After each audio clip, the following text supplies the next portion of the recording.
Kenya Environmental Health and Public Health Practitioners Union mugasobwetu kuria rero niko banyako bakora ukorubikana gochi ase amagacho yebunge ndego ikia ebiriro byabo gochi ase busyo gwe komiti yebunge igoro yobochenu kwana ekerikyo niko banyako bakwera buna nigo Ense ya Kenya yanyariko bakikubeba kubwatikana amono amasomo abo ase abanyagitari bakari kunyara ko bakoreto kurwa ase kinse chisiko igento keirire korinwa emirimo korengana amoniri chiko ria Kenya pono niko banyako bakuburia eserikali nyako bagikurika abanyagitari abo buna enchire yemo yoko bali baga kubwatikana niko babwate amasakara aikiranete nabo iko bati konyara ko bakoreta abanyagitari kuru ase kinse chisiko.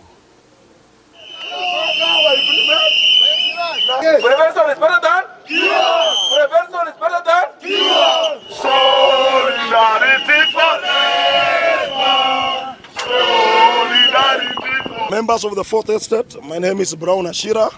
I'm the National General Secretary for Kenya Environmental Health and Public Health Practitioners Union, a union representing all the public health officers and technicians in this country.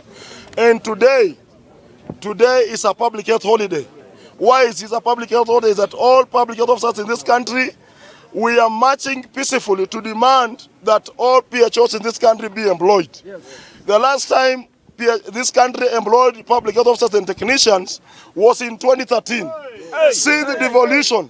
Hey. We have our colleagues who are in the universities, who are in colleges, who are being produced, but we don't care where they go. This country, we are busy exporting health workforce.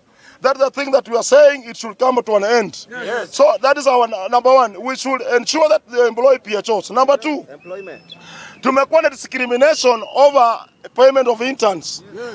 The payment of interns, hata ukiangalia ile schedule ile ambayo PS amerelease jana, hakuna PHO hata mmoja ambaye anafaa kupostiwa na Ministry of Health. Yes. We are telling the PS, Bwana Kimutai, do the honorable thing. Yes. Yes. Make sure that all the interns are paid and posted by PHOs, by Ministry of Health within 24 hours. Yes. Number three, kuna kini inaitwa contracted staffs. Sisi kama union, we are against employment on contract. Because ministry iliajiri watu with the chap. Most people, the UHC,